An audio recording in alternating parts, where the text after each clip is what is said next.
50 of the best marksmen in the world have come to New Mexico on a quest to tackle the challenging shooting course and become the king of 2 miles. So far, only a fraction have qualified, and as the day gets longer, the odds for success get shorter.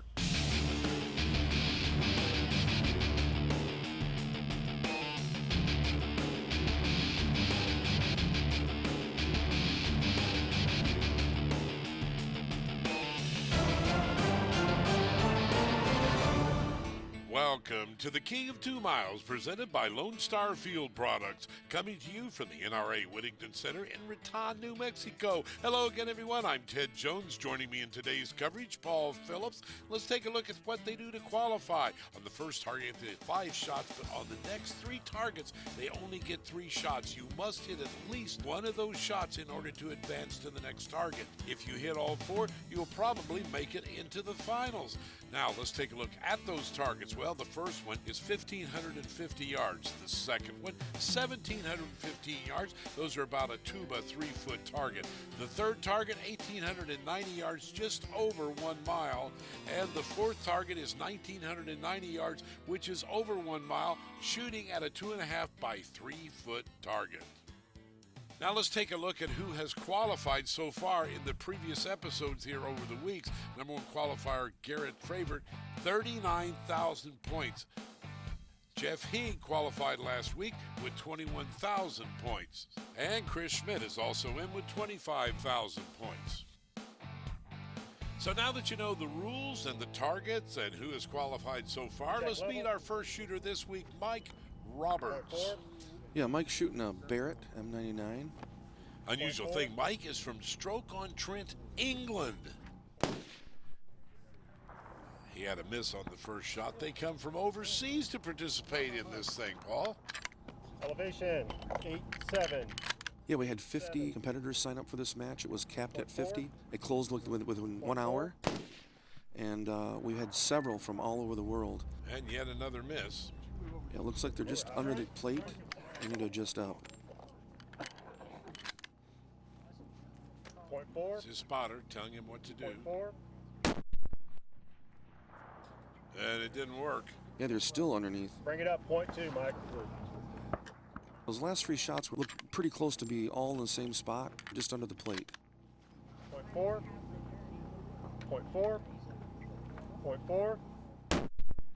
Still underneath. Yeah, he's got about a 5-inch water line just right underneath the plate. There you see, make a correction on his scope. Hopefully this will do it. .4. No, sorry. So take a look right here at the different misses that he had, but the bottom line is he does not get to advance and he has no points. Didn't go right for me today. Looks like the extreme spread got us on the ammunition. Tracking with elevation, so not the best of days. A part of this beautiful facility are the statues, many gun ranges and everything like that. But we want to go into the Frank Brunell Museum for this week's high caliber collections.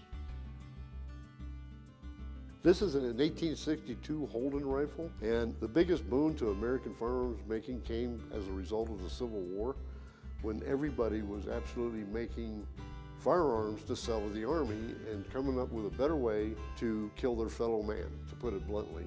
Some of them were very successful, some of them were not. This was a very unsuccessful rifle, and as you can tell when you first look at it, it almost looks like it's broken, something's missing. But that's the way it was designed. And it was a breech loader. You pull this back ring back, then you pull the front ring back, and then you actually insert your ammunition into here, and then you close the front loop, and when you fire it, this is actually your hammer, and it'll fly forward and it'll fire the cartridge. There was only about 100 of these guns made, so it's a very rare firearm. You know, in this modern day and age, there are more successful inventions than that gun we just saw. Here's Paul Phillips with more on the latest. Today we're with Robert Black from Lone Star Field Products, and he's brought the Spec-rest. Why don't you tell us a little bit about this? Okay, Spec-rest stands for specific resistance. It allows the shooter to quickly make any quick adjustments for rapid target acquisition, and you can combine it with micro elevation It gives the shooter the opportunity to make hyper-accurate shots from any standing, kneeling position or sitting on demand. It's platform any rifle system, anything from a small rimfire all the way up through and including the 50 cals. As it's used in this position, we have the quad pod up on the tabletop. You can witness the stability and the panning ability combined with the micro elevation. You can quickly pull the rifle in and out so it's never overcommitted to the rest. For changing mags, roll the gun, return to engage. What this does is this is going to give an officer or one of our troops the ability for long-term engagement from planned events or hides, and it takes the fatigue from them. So we've got the weapon that is continually mounted, and we don't ever have to put the weapon aside. What's the longest shot someone's made with this? Actually, the longest shot is a fellow named John Gansky from Spear Tactical up in Idaho at the Power Ranch. He took a 1-mile shot with about a 25-degree up angle. Boy, what a great invention. Thank you very much for sharing that with us, Paul. When we come back, our next shooter, Dervin Wick. Stay tuned for more King of 2 Miles.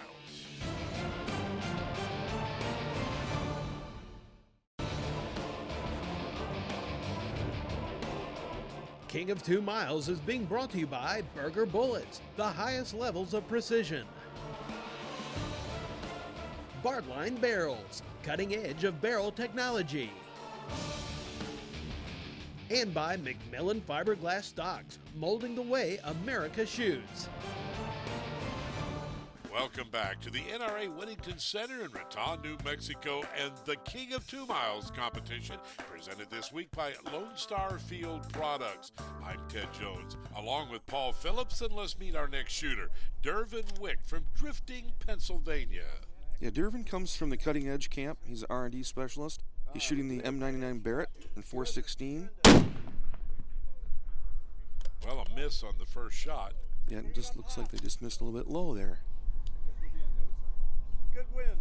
Coaches give him a little guidance. And that guidance was correct. He's got a hit on the second shot. A little bit more right. Yeah, that shot was almost center mass. They need to just keep rolling here. That's right. Don't change a thing. If it ain't broke, don't fix it. Shot number 4. He gets a total of 5. Oh, looked a little high to me, Paul. Yeah, just over the top there. Not by much, though. Got to keep a steady position, consistent shoulder pressure. And that 5th shot is too low, as was the first shot. Number 4 was too high, but 2 and 3 were right on the target. So we ask him, getting ready for target 2, how do you make that adjustment?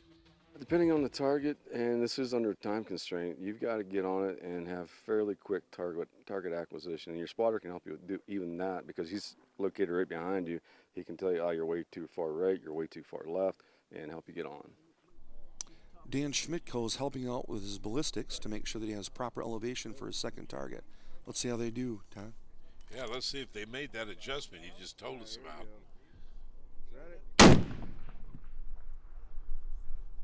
They did well. First shot is a hit, so we know he'll get to go to target 3. But now let's see if he can get more points. Remember, the first and second shot give you the most points, and the second shot is also a hit. Yeah, both those shots were out the bottom of the plate, but they got hits. That's huge points.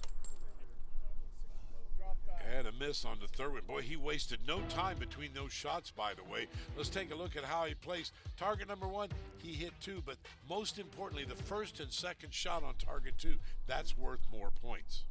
Yeah, notice they're taking their time. Everybody's grouped around him, and they're making sure that he has proper ballistics to make sure that he gets a first-round impact on this target. Target number 3, 1 mile, and it's a hit. Yeah, that's huge points right there, huge points. Well, getting that first shot to hit is really remarkable because you have nothing to compare it to.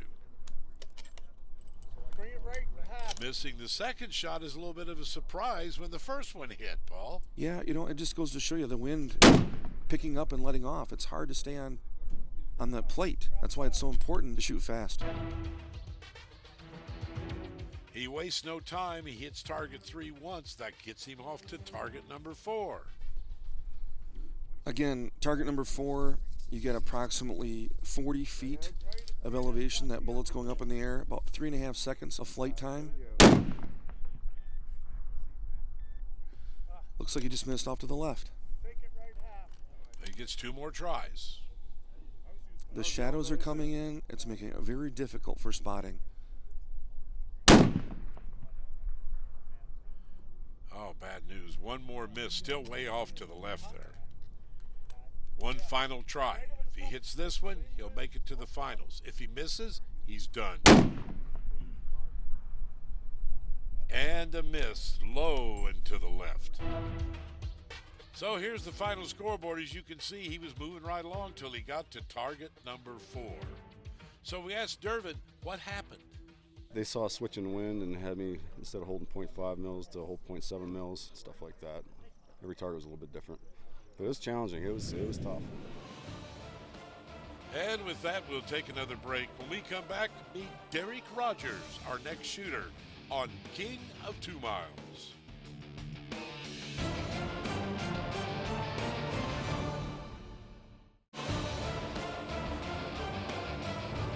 You're watching the King of 2 Miles competition from the NRA Whittington Center in Raton, New Mexico. This week, we're being brought to you by Lone Star Field Products.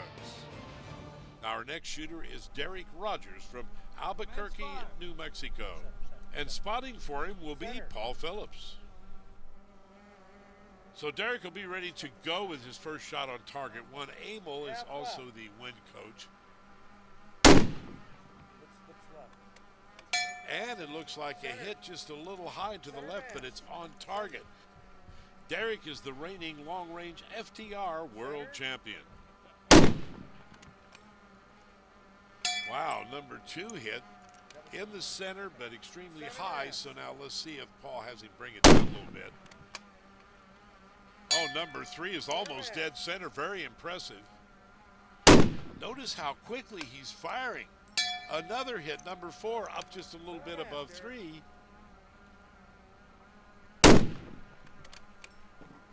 And number 5, dead center, right in the middle. Unbelievable. You know, Paul and Emil have racked up a lot of national championships coaching and spotting for people. And here's the final results. Very impressive, as he'll get to move on now to target number 2.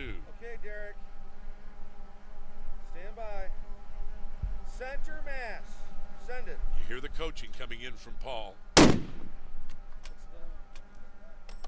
Good coaching job. Center mass. A lot of points. Remember, the sooner you hit the target, the more points you get, because you haven't had any time to adjust. A second hit. Wow, notice how quick the tempo.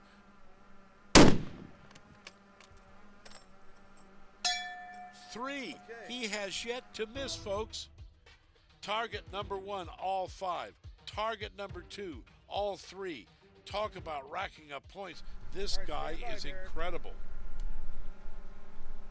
Now you can tell he has 2 of the best coaches in the business. Center mass, Derek. Send it. Looks good. Another hit. Center mass, Derek. Send it. You hear him telling to send it. That's very important because Paul is seeing the trace before it hits the target, so he can tell him to shoot right away, what to change or not change. Therefore, he can go at this very rapid pace. Folks, this is incredible. Look at this. The man has yet to miss on all 3 targets. We're well over a mile at this point. Target 4 coming up next. Notice Derek's position when he starts shooting. It's very consistent. Okay, Derek. Center mass. Send it.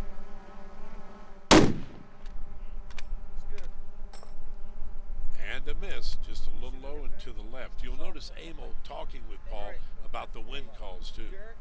Now Paul's going to come down and listen. Stay in the scope and look for impact. Have him hold right edge, Paul.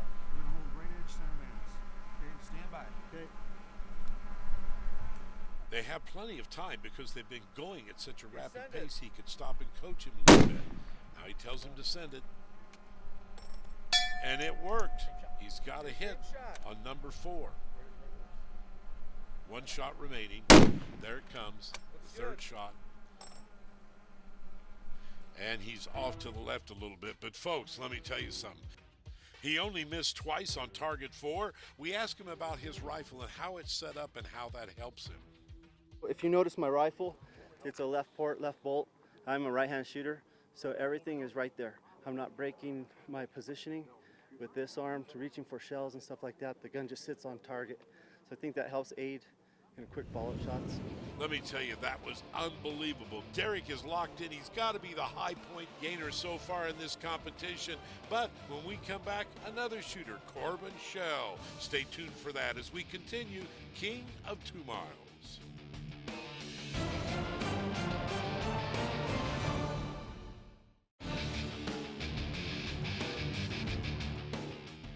King of 2 Miles is being brought to you by Lone Star Field Products, the world's most precise rifle rest. Applied Ballistics LLC, the science of accuracy. And by Stiller's Precision Firearms, building the highest precision custom rifle actions in the world today. You're watching King of 2 Miles, presented by Lone Star Field Products. We're coming to you this week from the NRA Whittington Center in Raton, New Mexico. Ted Jones, Mike Side, along with Paul Phillips.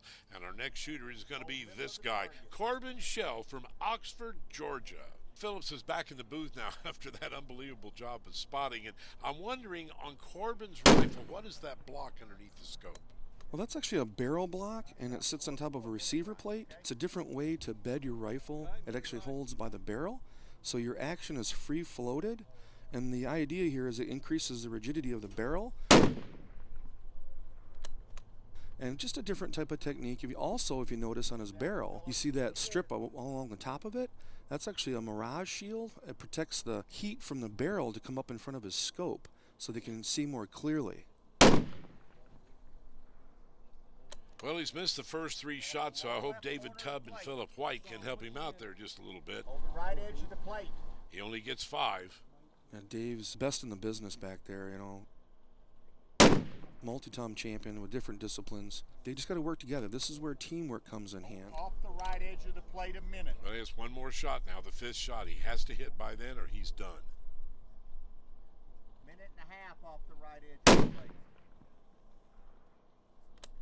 And he made it. How about that? Wow, pretty good. So let's take a look right now at how he did. As you can see, those first 4 shots were definitely a miss, but hey, the 5th shot, he got it in there when he had to, and the right to progress on to target number 2, which is going to happen right now. Yeah, Corbin's shooting a 338 Lapua improved with a 300 grain bullet. He is a sales manager for Citron, so he knows this business. Walk 6 inches to the right. Let's see if they can put it together here and get a hit on the second plate. Is that correct? Yes. Yeah, Dave saw that first shot. He told him the correction. This should be a good shot here. Indeed it is. Look at that, dead center. Very impressive. Wow, talk about a correction. Now, change nothing, right? Absolutely, just keep shooting. But Dave's on it. He's behind there. He saw the trace. He saw the impact. Second shot just barely above the first one. Great job.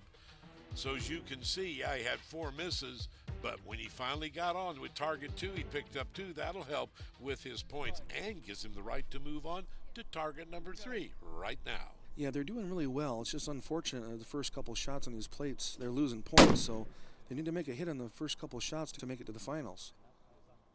And he did, he just missed on that one. Now remember, we're over 1 mile right now with that target, folks. Yeah, Dave's having a little difficult time seeing that 338 bullet, I think. That's one thing that's a disadvantage of the smaller bullets. They're harder to see, especially as you notice in the shadows. Center of the plate. And yet another miss, and you hear Dave telling him what to do. 1 shot remaining on target number 3. Yeah, he saw that. He saw that hit, and he's going to make the correction with Corbin here. And there it is, almost dead center again. So when they correct it, they do a good job of it. You can see right there the 3rd shot. He managed to get the right to move on to target number 4. Yeah, this 338 Lapua improved that he built is very accurate. Once they get it dialed in, it's proving that it's very well. Let's see if they can hit the play a little sooner. Looks like it just lit off the bottom there. Shot off the right side of the plate about 1.5 feet. Now, you heard David tell him off the right side about 1.5 feet, so he's telling him how to correct to hit the plate. Let's see if it works. In the middle. Yes, it did. Knock it down. 30 seconds. And that was a good hit there. Fourth plate, over a mile away.